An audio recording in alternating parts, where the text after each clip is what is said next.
Bienvenue à nouveau dans World Affairs in Context. À tous, merci de me rejoindre. Aujourd'hui, nous allons aborder un sujet brûlant de l'économie mondiale, l'inflation aux États-Unis et la façon dont elle est influencée par une vague de nouveaux droits de douane.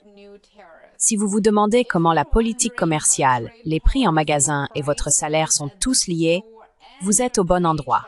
Alors, analysons cela ensemble.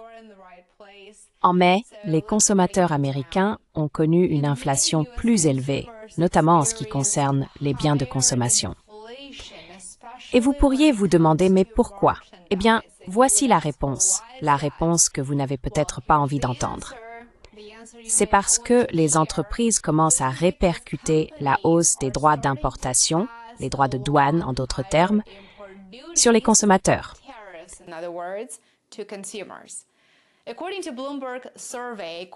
Selon une enquête de Bloomberg, les prix à la consommation de base, qui exclut les catégories plus volatiles comme l'alimentation et l'énergie, ont augmenté de 0,3% en mai, ce qui constitue la plus forte hausse mensuelle observée au cours des 4 derniers mois. Pour donner un peu de contexte, en avril, ce chiffre était de 0,2%. La tendance à la hausse est donc clairement perceptible. On ne peut pas l'ignorer. Dans ma dernière vidéo, j'ai partagé le dernier tweet de Trump, enfin, l'un de ses tweets les plus récents, car il tweet beaucoup. Sa publication portait sur l'économie américaine et il a déclaré que l'économie américaine était, je cite, « en plein essor et l'inflation est morte », mot pour mot.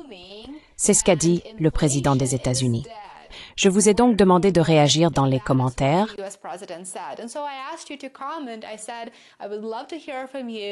J'ai dit que j'aimerais beaucoup avoir votre avis. Faites-nous simplement savoir si vous êtes d'accord. Peut-être que oui, peut-être que non, mais j'aimerais vraiment connaître vos réflexions sur cette publication en particulier. Beaucoup de vos commentaires ont indiqué que la réalité est très différente de ce que le président américain décrit dans sa publication. Les prix augmentent en réalité. Vous avez du mal à faire face à la hausse des prix et les niveaux de revenus n'ont pas suivi, ce qui est aussi un point très important à garder à l'esprit.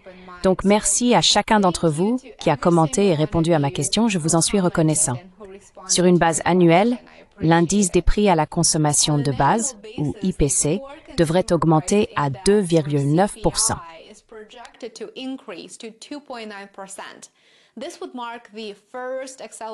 Cela marquerait la première accélération de l'inflation cette année. Les économistes affirment que c'est le signe que les droits de douane commencent à se faire sentir. Et permettez-moi de vous rappeler que ce n'est que le début. Nous commençons tout juste à le constater. Ce n'est que la partie émergée de l'iceberg.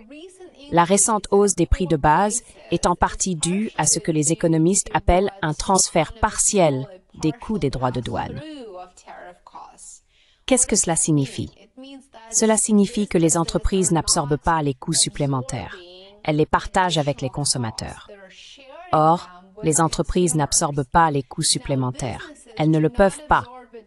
Pour rester en activité, elles doivent partager ces coûts avec les consommateurs ou, bien sûr, réduire leurs coûts opérationnels.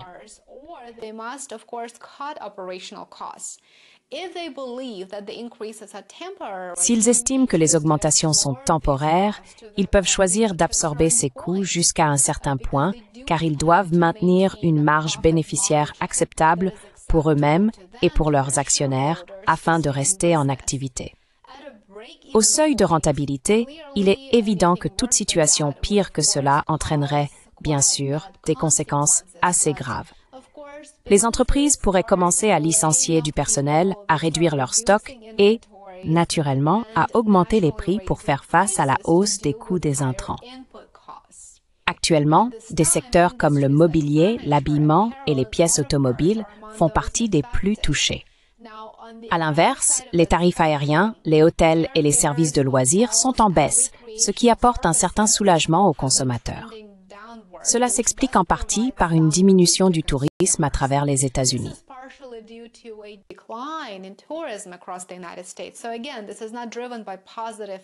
Encore une fois, cela n'est pas motivé par des facteurs positifs. Selon Bloomberg Economics, même si nous pourrions observer de l'inflation sur les biens, elle pourrait être partiellement compensée par une déflation dans les services. Il y a donc une lueur d'espoir. Néanmoins, cette hausse des prix des biens suffit à inquiéter la Réserve fédérale, surtout alors qu'elle se prépare pour sa prochaine réunion de politique monétaire les 17 et 18 juin. Le président Trump continue de pousser la Fed à baisser rapidement les taux d'intérêt. Il semble le faire quotidiennement, mais le président de la Fed, Jerome Powell, et son équipe ont fait preuve d'une grande patience, je dirais. Ils surveillent de très près les données, en particulier les chiffres de l'inflation et les tendances du marché du travail, avant de prendre une décision. Mais il est certain que nous allons bientôt savoir quelle sera leur prochaine mesure, dans seulement quelques jours.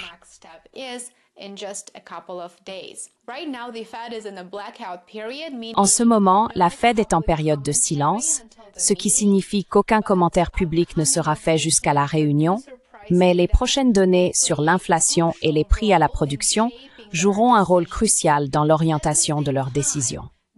Parallèlement, les demandes d'allocation chômage, un indicateur avancé du stress sur le marché du travail, ont augmenté pour atteindre leur niveau le plus élevé depuis octobre 2024. De plus, si vous avez regardé ma vidéo d'hier, vous vous souvenez peut-être que j'ai partagé les dernières données sur l'emploi ADP pour le mois de mai, et elles sont très mauvaises. Les dernières données sur le marché du travail montrent qu'en mai, le secteur privé n'a créé que 37 000 emplois. Ce chiffre est bien en dessous des attentes et représente une chute significative par rapport au mois précédent, où 60 000 emplois avaient été créés en avril. En mai, les économistes s'attendaient à voir quelque chose de plus proche de 110 000 créations d'emplois.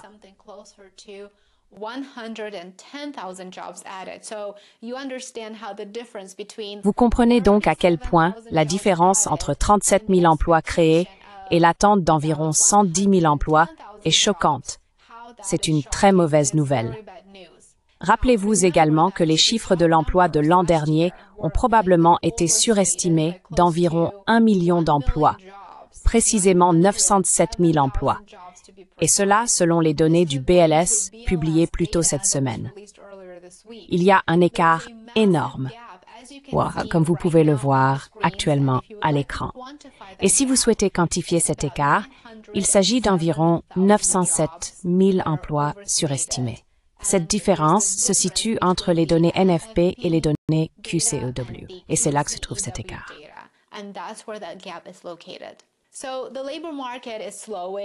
Donc, le marché du travail ralentit et l'inflation semble augmenter.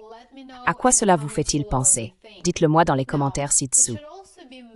Il faut également mentionner que ce n'est pas seulement les États-Unis qui ressentent la pression. On s'attend à ce que le Canada signale une forte baisse du tourisme américain pour le mois de mai.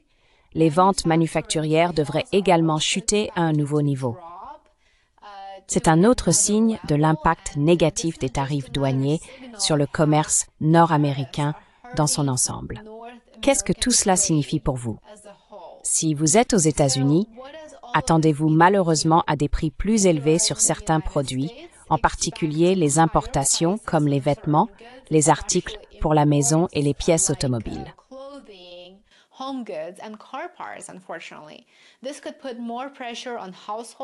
Cela pourrait exercer une pression supplémentaire sur les ménages qui se sentent déjà très tendus, je dirais même à la limite, car la flambée de la dette des ménages rend très difficile pour beaucoup de personnes de contracter encore plus de dettes compte tenu des taux d'intérêt actuels. À l'échelle mondiale, nous observons un mélange de tendances inflationnistes et déflationnistes selon les régions, mais le point commun est clairement une grande incertitude.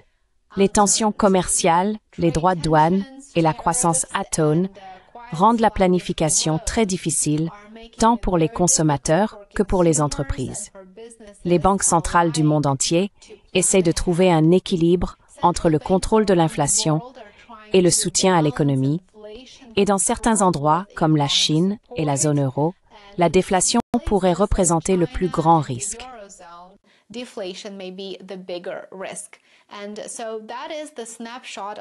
Et voilà un aperçu de la situation actuelle de l'inflation mondiale à ce jour. Comme toujours, nous vous tiendrons informés des nouvelles données après la réunion de la Fed plus tard ce mois-ci. Merci beaucoup d'avoir regardé. J'espère que cette courte vidéo vous a été utile.